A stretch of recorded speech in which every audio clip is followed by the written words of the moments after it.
Let's raise the first big questions on our big talking point today. Is China now clearly enemy number one for both the United States and India? Can the Quad, which is slowly gathering momentum, contain China? That's India, Australia, Japan, and the United States. Are Mike Pompeo's attacks on China in one sense aimed at the US elections that take place next week? Can those US elections next week in any way impact ties with India and the China focus? Just some of the questions that we're going to raise today. I'm joined by Professor Amitabh Mattu, Professor International Relations at the University of Melbourne and JNU. Also joining me shortly will be Meera Shankar, former Indian diplomat and ambassador to Washington. And I'm also joined by C. Christine Fair, Professor Security Studies at Georgetown University. Dr. Mattu, why don't you take that first? The big question, of course, when I look at that India-US joint statement, efforts to enhance supply chain hit by pandemic, maintain free Indo-Pacific built on rules-based global order, promote security prosperity in the Indo-Pacific, South China Sea Conduct Code should protect rights of all nations, further strengthen Quad cooperation. Is this all with an eye to contain China in your view? I think it is located in a wider context of providing stability within this region, but clearly, as you pointed out, and which Michael Pompeo had no reservations talking about, potentially hegemonic, belligerent, threatening China is the central focus and concern for both Washington, D.C. and New Delhi. And in many ways, I think this is a bipartisan concern within the United States, as it is indeed in India. I think there's a national consensus that after what happened in Galwan during the summer, there is a sense that we cannot have the same kind of benign relationship with Beijing. Mm-hmm. The challenge, however, is regarding supply chains, because both the United States and India continue to be dependent or continue to have a robust trade relationship with China, even as we speak. You know, I'll come to that trade agreement in a moment, but you made an important point that you believe, Professor Mattu, what the signing represents is a sort of bipartisan consensus, both in Washington and in Delhi, that China remains concern number one. Christine Fair, do you agree with that? That in a sense, whether it's a Democratic administration, Christine Fair, or a Republican administration that comes to power post the 3rd of November, China will remain top priority? Or do you see a fundamental difference in the way the Trump administration looks at it and the way a potential Biden administration might?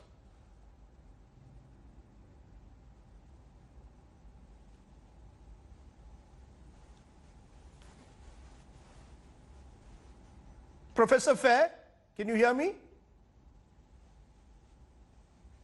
Okay, we'll try and get that line back to Washington. Meera Shankar, why don't you take that? From your long experience, do you believe that there is complete bipartisan consensus both in Washington and Delhi that China must be now seen as, in a way, dare I use the word, enemy number one, a common enemy?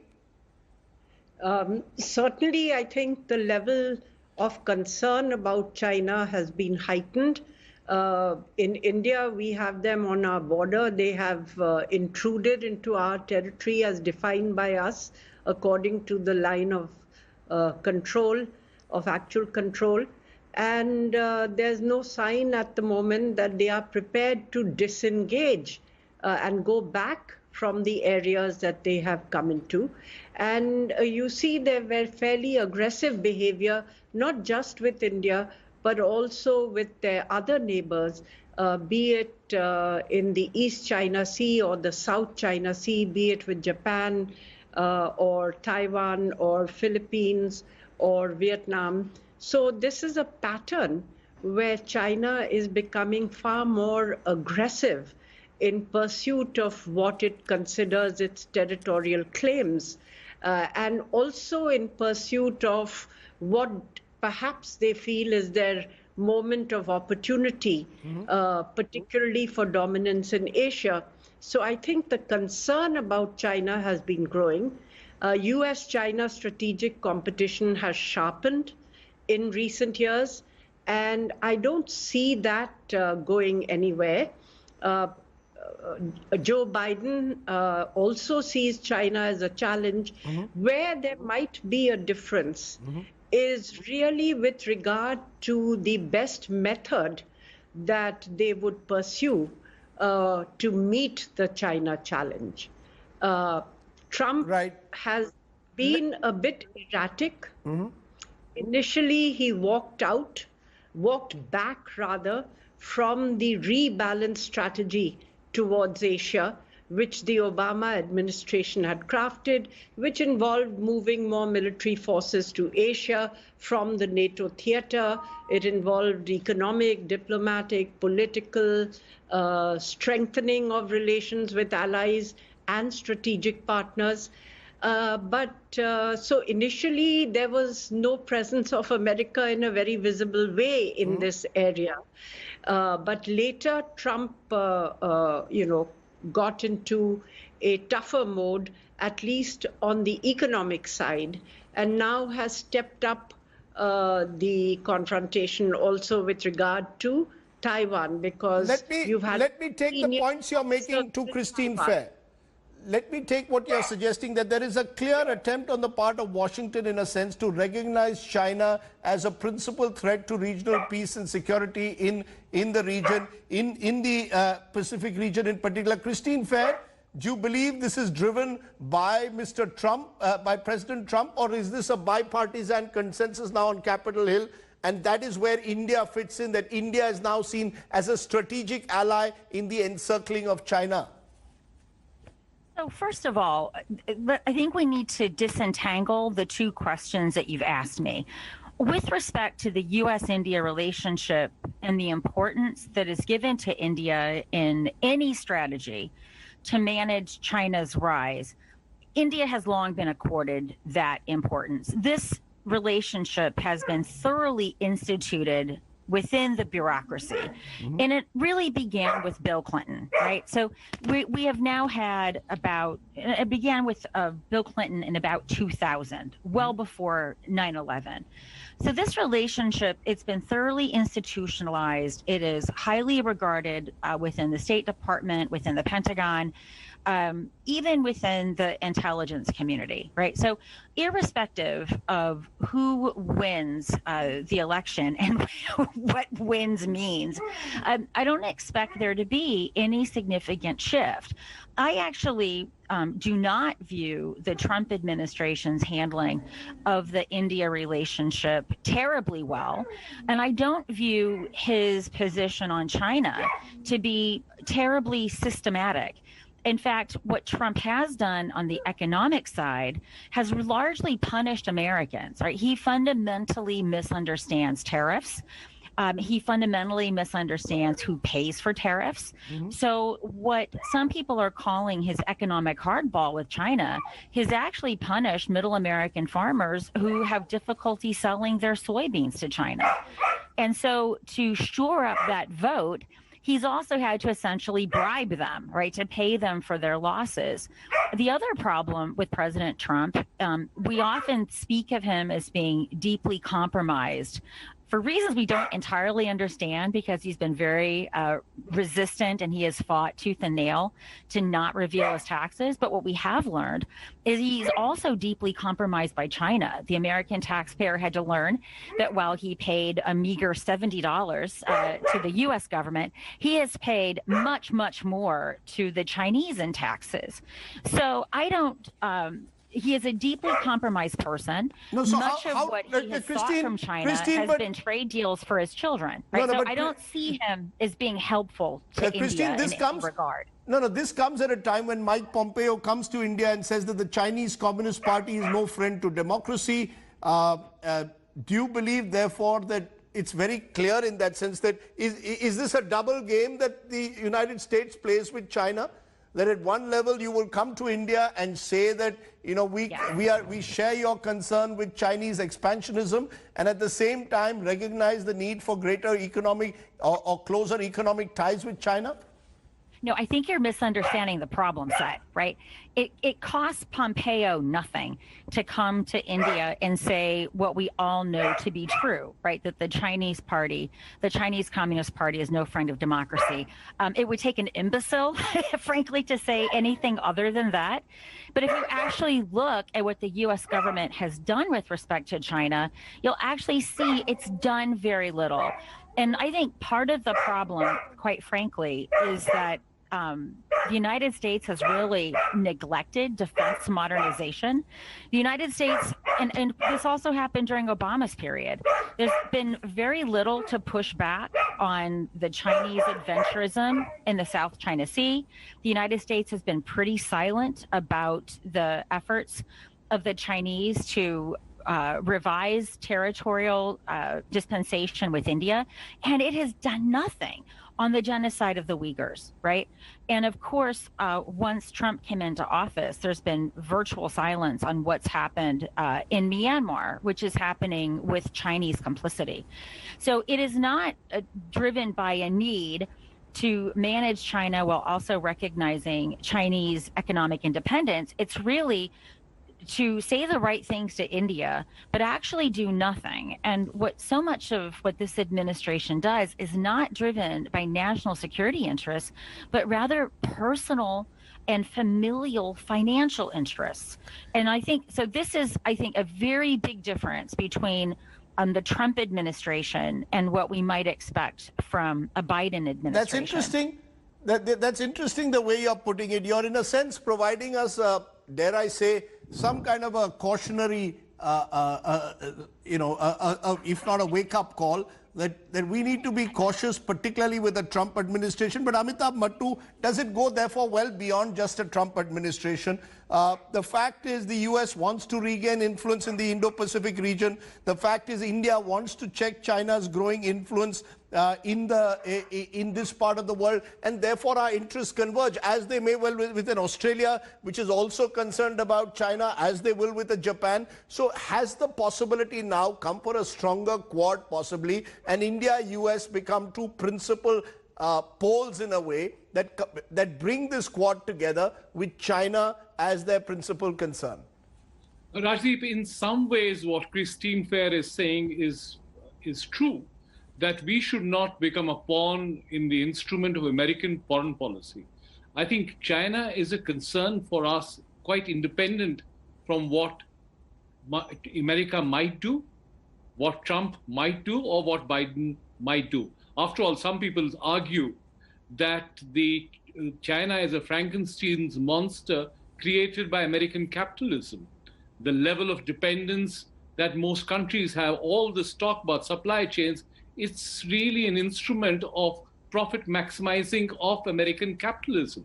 But inasmuch as there is a convergence of values, democracies, respect for human dignity and rights, and also this common threat, clearly India has to work with the United States, has to work with Australia, has to work with Japan, keeping in mind that ultimately you should retain the independence to make critical decisions about war and peace. Mm-hmm. What I disagree with Christine Fair is in assuming that Biden's policies are going to be more assertive. It's true that Trump is unpredictable and erratic often, but there is a method behind his unpredictability and erraticism as well.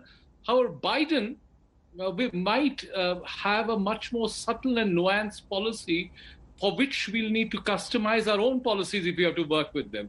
Because I think this old phrase of congagement, mm-hmm. containment plus engagement, is the kind of policies that Joe Biden and Kamala Harris might follow while trying to contain China, recognizing that there is an economic relationship and trying to work out how you manage that economic relationship. In some ways, India faces a similar dilemma. You continue, as someone pointed out, that ever since Galwan happened, ever since the Wuhan spread the pandemic around the world, India-China trade has actually increased. there is this contradiction built into a relationship that most countries have with China, which is unlike the United States and the Soviet Union, which didn't have the level of complex interdependence as China and has with most countries in Southeast Asia, Europe, and North America. So it has to be a much more finessed approach. No doubt about the fact that Xi Jinping is the most authoritarian, totalitarian leader since Mao. Every citizen of China has to read Xi's thoughts, and Xi is systematically marginalizing and perpetuating genocide in Western China, whether it's within Tibet or with the Uyghurs and in Xinjiang. I think there's no doubt about the fact that Xi is going to remain the most authoritarian leader for some more time to come within Asia. So we have to confront that reality, recognizing, however, there are nuances, there are other factors which are going to perhaps limit the degree of confrontation that you can take. So Meera Shankar, are we at a stage where post-Galwan in particular, the bromance, the romance with China is over. The Modi-Xi romance that we saw in Mamallapuram and other, other summits stretching back to Ahmedabad in 2014-15 is over. And we have a real politique that recognizes that perhaps this is the moment where our interests converge with the United States, and engagement or containment and engagement is the way forward at the moment. Contain China, engage with the United States is perhaps the way forward. Do you believe that the last 6 months have finally forced us to wake up to this reality of an expansionist China? Yes, I think we now have a more realistic approach towards China and its potential for doing damage to us. Some of the but can we see the United States, sorry to intervene, can we see the United States as a trusted ally in this process? Look, so as I said, some of the rhetoric about China was a bit delusional to start with, because they were always, elements of an adversary in the relationship that we had with them, because we had an unsettled border and no agreement on where the line of actual control lies. So, per se, there was an element of tension and uncertainty about the relationship. As far as the United States is concerned, they recognize the challenge that China poses to them as the primary challenge that the United States faces at this stage, both in the economic, technological, and strategic realm. But I think all the countries concerned, whether it's Australia, Japan, you were talking about the Quad, have equities in China, even as they have concerns in China. So it's a slightly more complex situation. And we have to wait and see how Biden feels he is going to deal with it, because he will want Chinese cooperation on global issues, particularly climate change. And therefore, the climate change policy wonks in his team will argue that we need to have a working relationship with China going beyond pure confrontation. We of course still don't know whether we'll have a Biden administration next week. This is of course assuming. So we were looking at whether there will be change, if there is a change in administration. That's an interesting. I think that we have to be conscious that the policy that a new administration, if there is going to be one, may adopt may not be one of pure confrontation.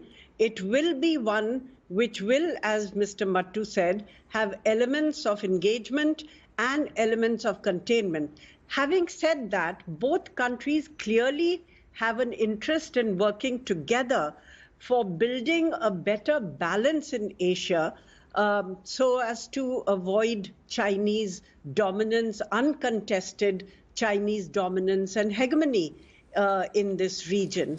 For India, we need the US market. It's our largest export market. They are our largest partner for financial and technological collaborations. and they are our becoming one of our biggest defense partners. So the level of technology that we can get from the United States for defense, the level of information sharing that we can put in place after agreements such as BECA have been signed, and the support that this will provide for navigation, targeting, and topographical information will be helpful to India. So it's not that it is going to be, something where you don't trust each other, but I think you have to recognize that both sides will work together where there is convergence, and at the same time, they may pursue policies which diverge from each other in certain respects. One final word, therefore, to you, Christine Fair. What would your advice, therefore, be to New Delhi going ahead? Should we press the pause button in the weeks ahead, wait to see what happens next week in the United States before taking the agreements that have been signed today to a new level? Like I said, this relationship with India, and I agree with everything, and I apologize, I can't see who the other panelists are, but I agree with everything that's been said. This relationship is not dependent upon who wins the presidential election. It is thoroughly bureaucratized, right? So it is not within the scope of any American president that comes out of this presidential race to change the nature of the U.S.-Indian relationship. And I think this idea that it's going to be overdetermined by one candidate or the other, I don't think that's really true. I think the issue is let's take President Trump, for example, and what we have seen. If I were to, on balance, look at the security environment that India confronts, I would say it's actually worsened under President Trump. Yes, it is true, for example, that he has cut off the defense of the coalition support funds that were going to Pakistan. Mm-hmm. But he's actually given Pakistan the prize, right? Zalmay Khalilzad has been bending over backwards to hand the Afghans back to the Pakistanis, right? What's happening is just a political kabuki theater so that the Americans don't feel as if they're having a replay of watching Vietnam fall, right? So Pakistan's won strategically. The relationship between Pakistan and China has become, it has really empowered both Pakistan and China to take enormous pungas or risks when it comes to India. Right. And China well understands that when the United States leaves Afghanistan, everyone is hoping, whether they're Republican or Democrat, that somehow China is going to step into the vacuum that the Americans leave behind, right? So from my point of view, I said from the beginning that Trump is not going to do things that are going to benefit India strategically. And as I said, and I think your panelists have all made this really clear, one of the things that really has become apparent for people who are paying attention is that we are too economically dependent upon China, right? And it has been said, was it Amitabh Mattu who said that? I apologize, I can't see you. Yes. Right, I think the point that he's made, that China's been empowered by American capitalism, is really spot on. But I would also say that India is in the same boat. At the end of the day, every consumer wants more, but they want to pay less. And China has been able to provide what can be euphemistically called a flexible workforce because it doesn't care about the quality of workers' lives. And they will do what it takes to make products as inexpensively as possible. And I think what the Wuhan, and I do call it the Wuhan, has really brought home that both of our countries, we need to think about medicines as a national security asset.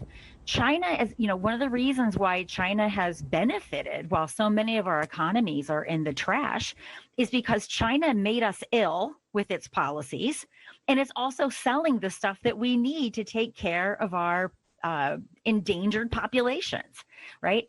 So much of, in fact, there's not a single fermentation vat in the United States. I'm running out of time, but I've got antibiotics, nor in India. It's all in China. I think all three of you have, in a sense, hit the nail on the head.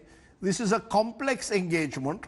one that will require nurturing and finessing to a much greater degree.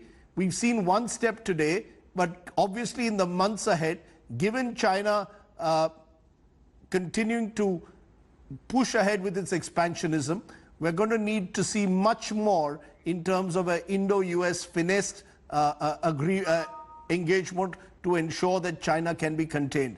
Thank you all very much for joining me here at the top of the news today. I appreciate Christine Fair, Meera Shankar and Professor Mattu for joining me here on my top news today. Hello everyone, this is Rahul Kamal here. Hope you enjoyed this video. For the latest news and analysis, like and subscribe the India Today YouTube channel and don't forget to press the bell icon to stay updated.